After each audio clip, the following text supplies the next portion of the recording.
When Karoline Levitt received the invitation to appear on CNN Prime with Anderson Cooper, her team hesitated. "Are you sure about this?" Emma, her communications advisor, asked, holding the sleek envelope like it might bite. "It's a setup. They don't invite us to be heard. They invite us to be embarrassed." Karoline studied the embossed logo. She didn't flinch. "Perfect," she said. "Then let's give them a night they won't forget."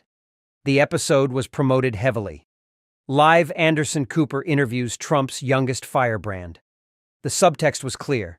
They expected a meltdown, maybe even a walk-off. That's how they framed conservatives who didn't fold. But Karoline wasn't coming to fold. She was coming to stand. On the day of the taping, she entered the studio in Manhattan wearing a fitted charcoal suit, her hair pulled into a tight knot, and the same silver cross she'd worn through every press ambush since her first White House briefing.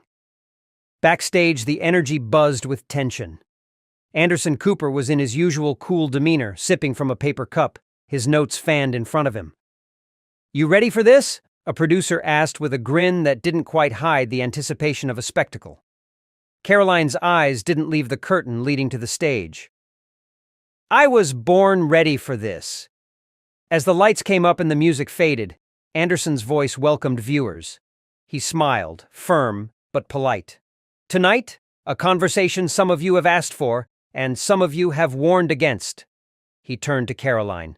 "Joining me now, White House Press Secretary Karoline Levitt. Thank you for being here." Karoline smiled just enough. "Thank you for finally asking." The crowd chuckled. Anderson raised his eyebrows slightly. "Let's get straight to it. You defend policies many Americans find extreme, divisive, and even cruel. Why should the nation trust someone so young, so aligned with Trump, to speak for all of us?" Karoline didn't blink. This was the moment they were waiting for, the one where she'd stumble, dodge, or stammer. Instead, she leaned forward. "Because I've lived in the America your side forgot, and I won't let its voice be erased." The studio fell silent. And in that pause, something shifted. Anderson blinked. The audience quieted. She wasn't here for theatrics. She was here for the truth.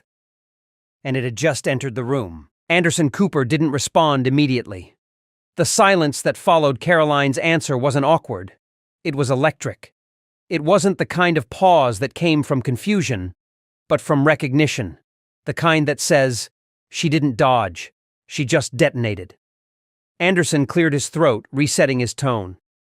"Let's talk about specifics," he said, flipping to his first card.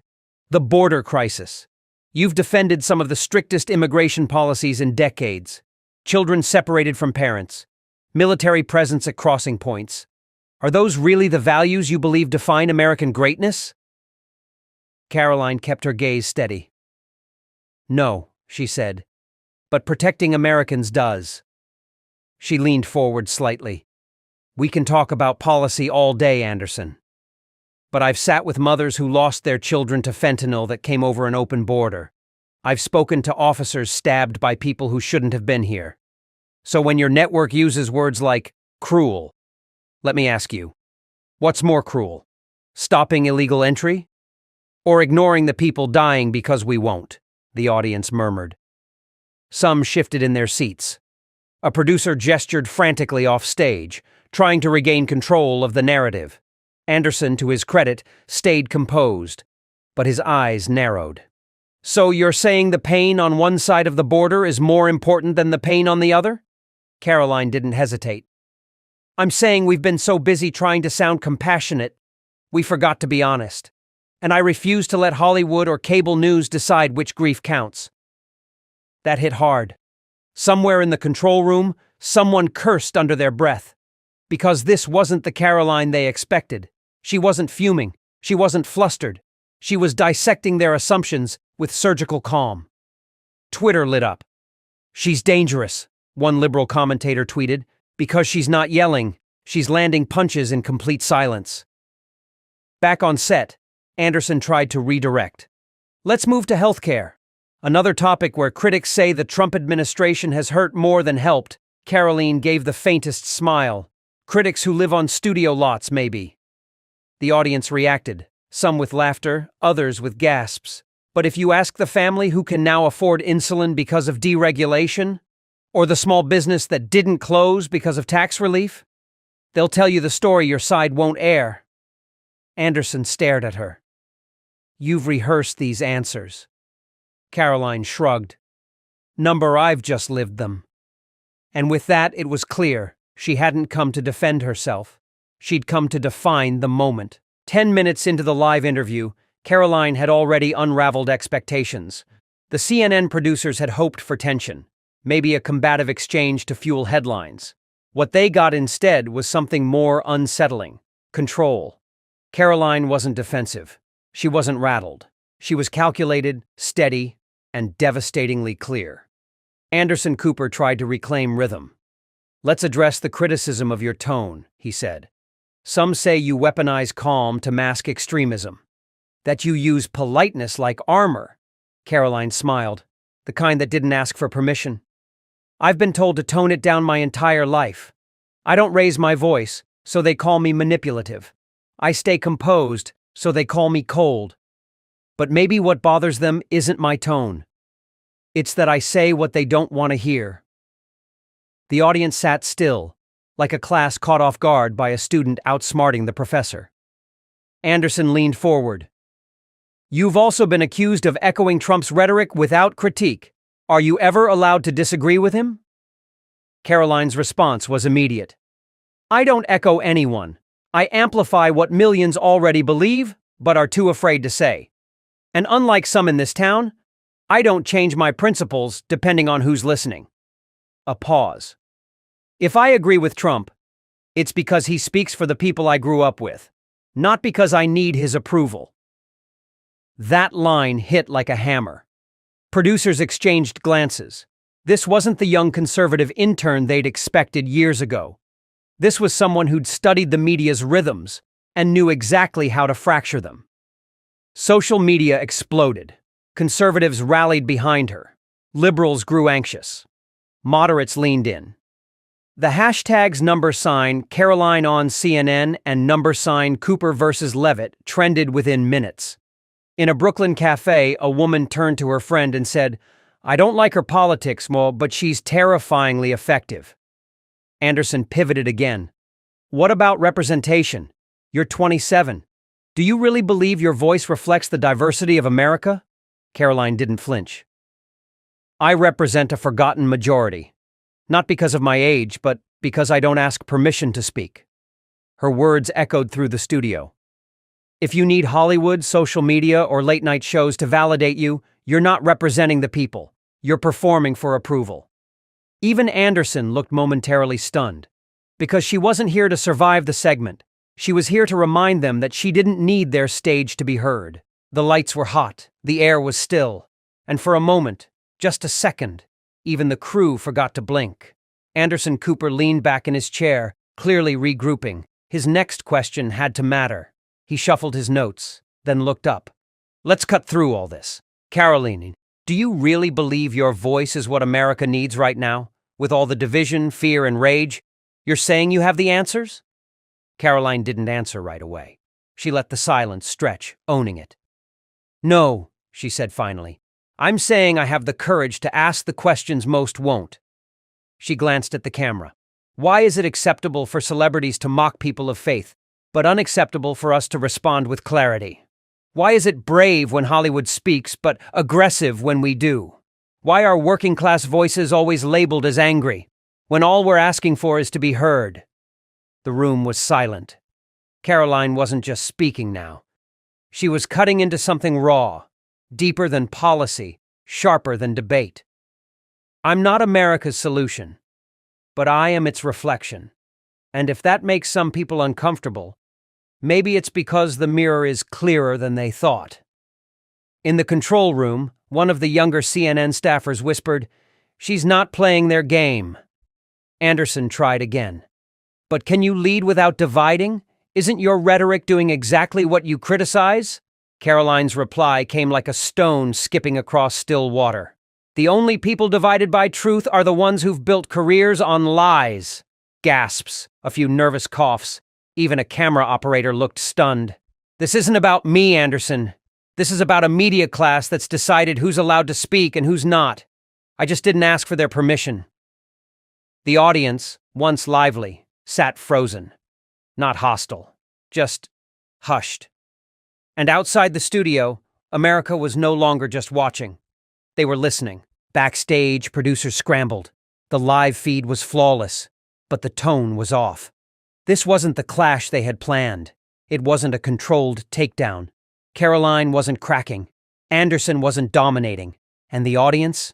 They weren't laughing, shouting, or clapping. They were just still. And that was the problem. Because stillness meant power had shifted. Anderson set his note cards down. He had one card left, but this time, he didn't look at it. He looked directly at her. Final question, Karoline. What scares you? That was it. No angle, no ambush, just an open door. She looked up, and for a second her expression changed. Not softer, just more human.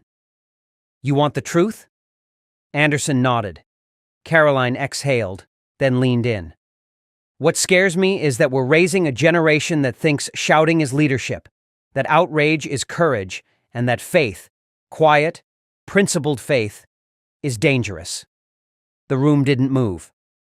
I'm scared we've built a world where viral clips matter more than real lives, where people in Middle America get called backward because they don't speak in hashtags, where someone like me is seen as radical just for standing still. She paused. But what scares me even more is that we've gotten used to it. Anderson sat quietly. For the first time in the interview, he had nothing to say. Karoline continued. I don't need to be liked. I need to be honest. And if that means sitting in this chair and making a few people uncomfortable, good. She turned slightly toward the audience. Because America wasn't built by people who fit in. It was built by people who stood up. The crowd didn't clap. They couldn't, because clapping would mean breaking the moment, and no one was ready for that. Outside, the hashtags kept spinning. Karoline on CNN. The answer that shook the room. But inside the studio, no one was thinking in hashtags anymore. They were just thinking. When the broadcast ended, there was no music, no applause, just the soft hum of cameras winding down and a producer whispering into a headset. Anderson stood and extended a hand. Thank you, he said, not out of politeness, but something closer to respect. Karoline shook it calmly. Thanks for the question. Backstage, no one spoke to her. Not out of rudeness, but uncertainty. This wasn't the fiery conservative they'd expected to mock, nor the fragile one they hoped would crumble. She had entered their space, answered every question, and left them without a single soundbite they could spin. In the elevator, Emma was waiting, holding Karoline's coat. You leveled the room, she whispered. Karoline adjusted the silver cross on her collar and replied, I didn't come to level it.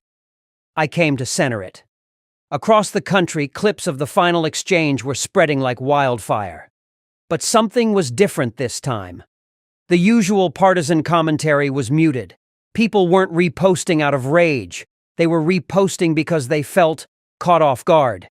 A college professor tweeted, I disagree with her politics, but that moment was real. That fear, it's universal. An actor in LA posted, Karoline Leavitt just gave the quietest mic drop I've ever seen.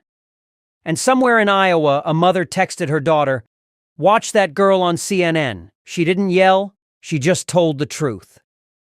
At the White House, President Trump watched the interview replay alone in his private residence. He didn't clap, he didn't text, he just nodded slowly and whispered, that's how you flip a room.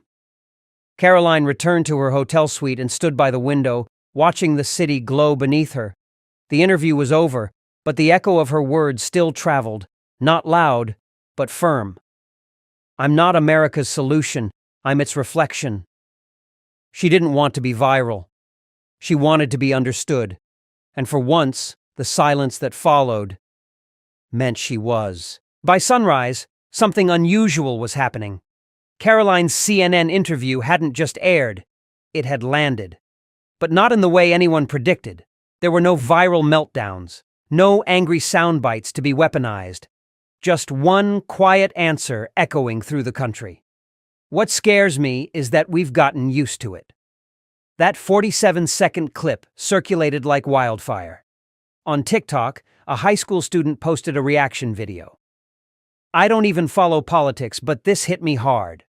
On X, a college professor wrote, I disagree with Karoline on nearly everything, but her composure last night, that was leadership. Cable networks scrambled. CNN re-aired the full interview twice. Fox News called it a seismic cultural moment. Even MSNBC, though critical, admitted she was unshakable. The flood of public reaction wasn't just from the right. Independent voters, moderates, and even disengaged citizens weighed in.